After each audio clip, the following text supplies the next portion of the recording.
Let's go to Victoria now and catch up with the opposition leader there, Michael O'Brien. Thanks for joining us, Michael. Do you think we're seeing an overreaction to the outbreak in coronavirus cases in your state? Good afternoon, Chris. Look, I wouldn't say overreaction, but I'd say that there's something very wrong in Victoria when we've had the harshest lockdown restrictions of any state in the country, but we've got the worst public health results. So something is going very wrong because we've got the worst of both worlds. And what we've seen with Daniel Andrews is blaming families, saying families are responsible for this spike in cases. No mention of allowing a 10,000 person protest in the CBD. No mention of having clusters around Cedar Meats. No mention of clusters around hotel quarantine, where New South Wales has been able to handle it perfectly well and Victoria apparently can't. Look, it's a Premier who's really been far too busy dealing with corruption and issues and factionalism in the Labor Party instead of actually keeping his eye on the ball of getting our public health response right. Look, it is an interesting point that Victoria's had the toughest lockdown, has been the slowest to open up its economy, yet it's got the most cases now. That really just goes to the point that the lockdown in Victoria has been superfluous, doesn't it? You can't use that to blame Daniel Andrews for the numbers you're getting now. Well, I don't blame Daniel Andrews for that, but what I do say is it shows that Daniel Andrews' restrictions were unduly harsh and unnecessary. Yeah, nobody's picked up coronavirus since they've allowed to have fishing again. No one's picked up coronavirus since they've been allowed to play golf. No one's had coronavirus from a cafe or a restaurant.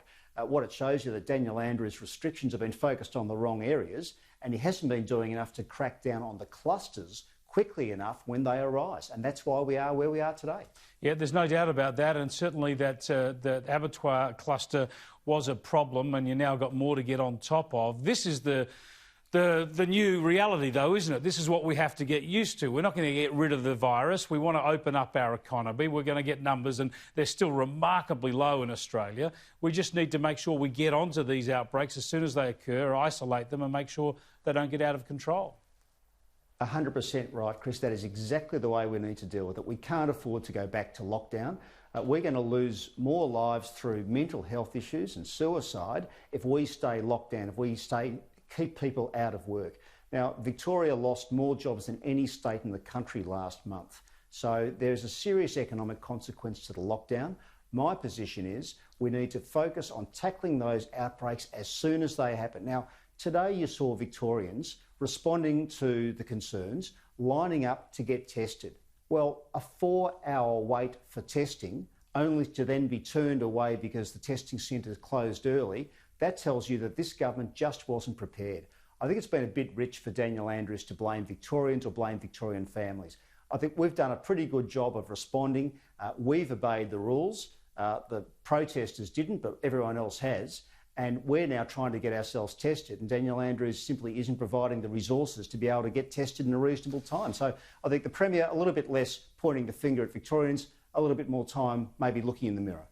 I think the point you make about there being the stricter shutdown in Victoria, the tougher rules that have been reimposed now and no dividend for Victorians is a very strong one. But one area where Daniel Andrews and the Victorian government haven't gone as far as some other states is they haven't blocked off your borders. Like New South Wales, Victoria hasn't blocked off its borders. I'll give you credit for that. That's the right way to go. But where we've seen an overreaction now is even across in Western Australia, they're saying they're slowing down the process to open their borders because of, a dozen or so cases in Victoria each day. And today, from the Liberal Premier of New South Wales, we heard this. As for resorts and other locations in New South Wales, they are at liberty to accept or reject any traveller. I would encourage businesses not to welcome anybody from those hotspots, because the advice from the Victorian Premier is do not travel interstate if you're from one of those hotspots. And my advice is even stronger. It's do not go down there, and certainly I think it's the prerogative of every business, every organisation not to accept anybody from those hotspots at this time. That is basic pandemic management. Your Liberal colleague, Michael O'Brien, doesn't want Victorians crossing the Murray. Stay down there. That's an overreaction, isn't it? Look, I've got to say, as a Victorian at the moment, Chris, you feel a bit like the embarrassing uncle at the wedding. I think the rest of the country is looking at us saying, what are you guys getting so wrong here? Now, I don't blame other states for acting in the way they want to act to protect themselves.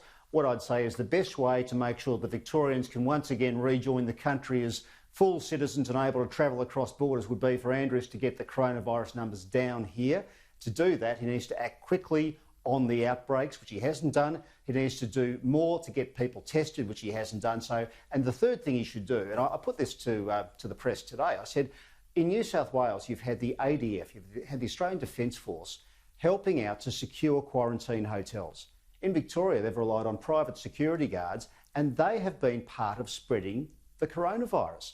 I think Daniel Andrews should look to the offer from Canberra, get the ADF down here, help secure our quarantine hotels and make this state safer. The sooner we do that, the sooner we can all get back to hopefully travelling to New South Wales or Queensland or South Australia or WA or anywhere else, and as I say, rejoin the Commonwealth. Gee, that's a turn up for the book. Daniel Andrews going for the private enterprise option rather than the big government option. We'll keep an eye on that one. But my point here, notwithstanding your legitimate criticisms of some of what Daniel Andrews has done, the point here about the overreaction is that you've got these states, including New South Wales now, shunning Victorians, when you're only talking about 16 or 17 new infections a day, less if you count it just down to community infections. We're a country of 25 million. You're a state of 6 million.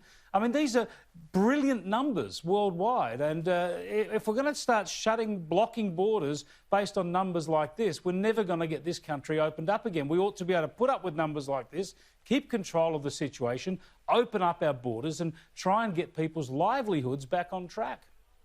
Yeah, look, Chris, I think that when this whole pandemic broke, the National Cabinet was very clear. They said we're not going for an elimination strategy. We're going for a suppression strategy. We're going to flatten the curve. So that means when you do get outbreaks, our hospitals, our intensive care beds will have the capacity to cope. Now, as Australians, we've done a great job in achieving that. There is a worrying spike in Victoria. It's not putting hospitals under pressure. It's not putting ICU beds under pressure. So I think it's important to retain a sense of perspective about this. And I don't support other states blocking borders to us, but I do think that there's worrying signs that if Daniel Andrews doesn't get a hold of this pretty quickly in Victoria, the risk is it can spiral out of control, and nobody wants to see that, least of all Victorians. What do you think about this High Court challenge to suggest that the hard borders imposed by the 4 smaller states and the Northern Territory are actually not constitutional? Do you support that action? Should states have the right to close their borders off in this way? Look, I gave away my legal practicing ticket many years ago, Chris, so look, I wouldn't like to sit in judgment on constitutional issues, but look, I think this should be really dealt with at the political level. Excuse me for interrupting though, but I mean, you put yourself up to be the next Premier of Victoria. As a Premier of Victoria, would you shut off borders in a situation like this? Well, no, I wouldn't. I wouldn't shut off borders, Chris, because I don't think there's been any indication that we've seen transmission across borders that's led to significant clusters. I think that it was very sensible that Australia closed our international borders. I think it was very sensible we said all return travellers must go into quarantine. I think that's very sensible, and that has protected us from the sort of numbers that other countries have seen. But within Australia, no, I don't think there's an argument for shutting down borders. I do think that's an overreaction. I think there are better ways in which governments can tackle this virus than shutting down borders.